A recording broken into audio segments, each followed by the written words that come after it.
Hello friends, मैं अनिल शर्मा पुनः एक बार आपका स्वागत करता हूं अपने YouTube चैनल पर। मित्रों, अपने पिछले वीडियो में मैंने आपको बताया था कि how to make life more progressive and more productive. ये मैं अगले वीडियो में इसकी चर्चा करूंगा। तो ये वो अगला वीडियो है जिसमें हम बात करेंगे कि how to make life more progressive and more productive. Life को प्रोग्रेसिव और प्रोडक्टिव बनाना बहुत अनिवार्य है, क्योंकि इसके बिना हम आगे नहीं चल पाएंगे। हमारे जीवन में बहुत सारी चीजें नई नई आती है, नए एक्सपेंसेस आते हैं, नए लोगों की जिम्मेदारी हमारे ऊपर आती है और हमें बहुत कुछ करना होता है। इसके लिए हमारी लाइफ प्रोग्रेसिव और प्रोडक्टिव होनी बहुत जरूरी है, क्योंकि इसके बिना हमारी तरक्की असंभव है। हम जिंदगी में आगे नहीं बढ़ सकते हैं। जब तक जीवन उपयोगी और बेहतर नहीं होगा, हम बेहतर और उपयोगी नहीं होंगे। तो किस तरह से हम अपने जीवन को उपयोगी और बेहतर बना सकते हैं, इसकी हम चर्चा करेंगे। इसके लिए सबसे पहला जो महत्वपूर्ण कदम है वो ये है कि एक मनुष्य को अपने जीवन में प्रोग्रेसिव और प्रोडक्टिव बनने के लिए ही और see should need to be a very good human being. एक इंसान का अच्छा होना बहुत जरूरी है। अगर वो अच्छा होगा तो ही वो आगे बढ़ पाएगा। अगर इंसान अच्छा नहीं है, उसकी नीयत अच्छी नहीं है, उसके कर्म अच्छे नहीं है, तो वो कभी भी आगे नहीं बढ़ पाएगा। ये एक वैज्ञानिक पद्धति से प्रमाणित तथ्य है कि वो व्यक्ति हमेशा अपने गलत गलत काम करने में ही अपने आप को व्यस्त रख पाएगा, अच्छी चीजें सोच ही नहीं पाएगा।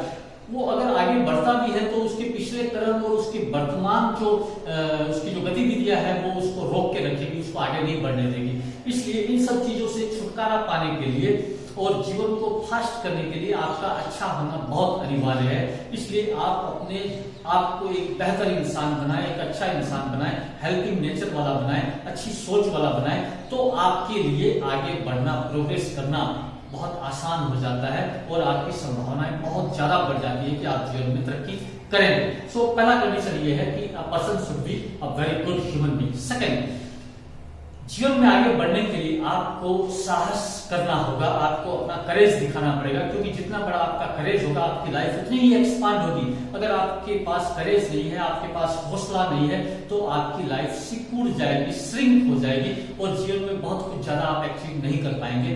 इसलिए आपके पास पर्याप्त मात्रा में साहस होना चाहिए, करेज होना चाहिए आगे बढ़ने के लिए। इसके साथ ही आपका विजन बहुत ही स्ट्रांग, बहुत ही क्लियर होना चाहिए, बहुत ही ट्रांसपेरेंट होना चाहिए। जितना विजन आपका स्ट्रांग होगा उतनी ही आपकी समझ ज्यादा बढ़िया होगी कि मुझे आगे जीवन में क्या करना है। विजन से मेरा मतलब है कि आपको साफ साफ दिखना चाहिए कि मैं 5 साल बाद क्या करने जा रहा हूँ, 10 साल बाद मुझे क्या चाहिए, 20 साल बाद मैं अपने आप को कहाँ देखता हूँ। ये सारा विजन अगर आपका अच्छा होगा तो आपके प्रयास उसी दिशा में होने लग जाएंगे।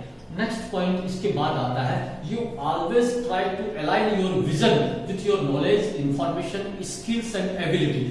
मित्रों, आपने देखा होगा हाईवे पर कई बार आपने देखा होगा ट्रक जाती है और उसके ऊपर एक कंटेनर रखा होता है, 20 फुट 40 फुट का कंटेनर। वो कंटेनर जब रखते हैं, आपने सी डॉक पर देखा होगा, वो कंटेनर क्रेन के द्वारा लटका हुआ रहता है और ट्रक ड्राइवर जो है ला करके अपनी ट्रक को खड़ी कर देता है। फिर उसके बाद क्रेन के जो ऑपरेटर होते हैं वो किसी तरीके से कंटेनर को उस दिशा में ले जाते हैं ताकि वो ट्रक के ऊपर सही तरीके से बैठ जाए।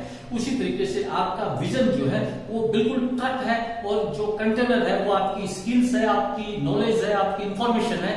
वो आपको अपने विजन के हिसाब से अलाइनमेंट करनी होती है। विजन जितना गहरा होगा आपको उतनी ही स्किल्स और उतना ही मैकेनिज्म चाहिए होगा अपने आप को आगे ले जाने के लिए।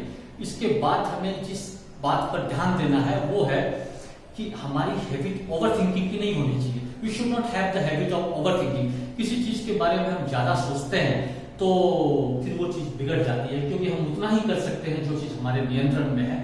जो चीज हमारे नियंत्रण से बाहर हो जाती है उसके पीछे प्रयास करना या जद्दोजहद करना वो एक तरह से नेगेटिव चीज हो जाती है। इसलिए जहां तक हो सके हम उस चीज को सही करें, उसके बाद उस चीज को हम स्थिति के ऊपर छोड़ दें। इस तरह से ओवर थिंकिंग की हैबिट को अवॉइड करें। फिर आप ये कोशिश करें अपने पर्सनल नेटवर्क और प्रोफेशनल नेटवर्क को बहुत अच्छा रखें। लोगों के साथ आपके पर्सनल रिलेशन और प्रोफेशनल रिलेशन बहुत अच्छे होने चाहिए, क्योंकि जब आपके ये रिलेशन अच्छे होंगे तो आपको समय समय पर ऐसे लोगों से सही और उचित मात्रा में मार्गदर्शन भी मिलता रहेगा और उनकी सहायता भी मिलती रहेगी, जो आपके कार्य को आसान करता है और आपकी तरक्की को तीव्र करता है। ठीक है। इसके बाद एक और आदत हमें डेवलप करनी चाहिए, that is we should have the habit of doing work in an excellent way. हमारे पास इतनी स्किल होनी चाहिए कि हम अपने काम को एक एक्सीलेंट तरीके से कर सके, बेहतर तरीके से कर सके। जब हम बेहतर तरीके से कार्य करने को अपनी हैबिट बना लेंगे तो इससे हमें बहुत सारा लाभ होगा। सबसे पहला लाभ तो ये होगा कि हमें कार्य को दोबारा करने की आवश्यकता नहीं होगी। इस तरह हम समय को बचाएंगे और इस तरह हम वैल्यूएबल रिसोर्सेज को बचा लेंगे। हमारे रिसोर्सेज व्यर्थ नहीं जाएंगे, हमारा बहुमूल्य समय व्यर्थ नहीं जाएगा और हम जल्दी जल्दी तरक्की करेंगे। And we will find that we are coming more and more closer to our achievement, more and more closer to our goals. Next, हमें अपना समय बहुत ही बुद्धिमत्ता के साथ, बहुत ही इंटेलिजेंस के साथ यूज करना चाहिए, क्योंकि मित्रों समय ही एक ऐसा फैक्टर है जो एक बार चला जाता है तो दोबारा लौट करके नहीं आता है। दुनिया में आज तक ऐसी कोई मशीन नहीं बनी है जो टाइम मैन्युफैक्चर कर सके। Time cannot be manufactured in any machine. तो टाइम को बहुत सोच समझ करके यूटिलाइज करें, because it is a valuable resource. Time management करना सीखें और कम से कम समय में बेहतर परिणाम आप कैसे ला सकते हैं। अगर आपने ये स्किल अपने जीवन में अपना ली, निश्चित जानिए कि आपकी लाइफ काफी प्रोग्रेसिव हो जाएगी और काफी प्रोडक्टिव हो जाएगी। इसके अतिरिक्त एक और पॉइंट जिसके ऊपर मैं अपना ध्यान केंद्रित करता हूं और आप लोगों से भी अनुरोध करता हूं कि आप वो चीज करने का प्रयास अवश्य करें। Try to improve your work efficiency. Work efficiency होता है कार्य की गुणवत्ता को ऊपर तक ले जाना और कम से कम समय में उस कार्य को संपन्न करना विद एक्सीलेंट रिजल्ट। तो आप अपनी वर्क एफिशिएंसी बढ़ाएं। जब आप अपनी वर्क एफिशिएंसी बढ़ाएंगे तो आपका परफॉर्मेंस भी अच्छा होगा, आपका टाइम कंजम्पशन भी अच्छा होगा। इसके अतिरिक्त एक और चीज जो आपके लाइफ को काफी प्रोडक्टिव बना सकती है, that you should have very excellent organizational skills. आपके अंदर ऑर्गेनाइजेशनल स्किल्स बहुत अच्छी होनी चाहिए, हर चीज अपनी जगह पर होनी चाहिए। Everything should have its on place and everything should be in its proper place. हर चीज के लिए एक जगह होनी चाहिए और जब भी आप काम करने बैठो, जिस चीज की आपको जरूरत हो वो तुरंत आपको अवेलेबल हो जानी चाहिए।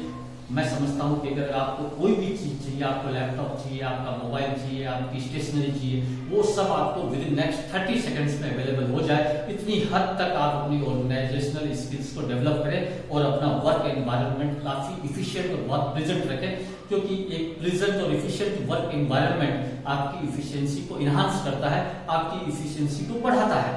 इसके अतिरिक्त have the habit of having to do list. एक कार्य सूची बनाने की आदत डालें। हर समय जब भी रात्रि को आप बिस्तर पे जाएं सोने के लिए, तो अगले दिन की कार्य सूची आप बना लें कि अगले दिन आपको किन किन लोगों से मीटिंग करनी है, किन किन लोगों को विजिट करना है, किन किन लोगों से आपको फोन पर बात करनी है और किस विषय में बात करनी है। ये सारा आप एक टू डू लिस्ट बना लें, कागज पर लिख लें, जिसको हम कहते हैं कार्य सूची।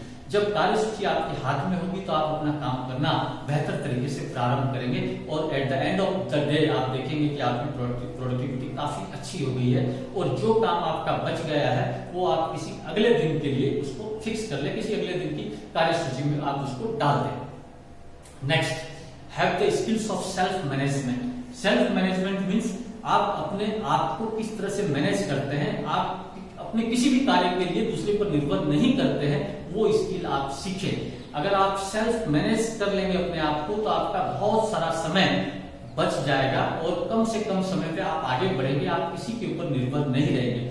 इस तरह से मित्रों आप जिंदगी में आगे बढ़ सकते हैं और अपने लाइफ को प्रोग्रेसिव और प्रोडक्टिव बना सकते हैं। और एक बात मैं कहना चाहूंगा कि जब आप आगे बढ़ रहे होते हैं तो हो सकता है आपको कभी असफलता का सामना करना पड़े, कभी फेल्योर देखना पड़े, तो कभी भी नेवर लूज योर हार्ट, कभी भी असफल होने की स्थिति में अपने आप को छोटा महसूस न करें।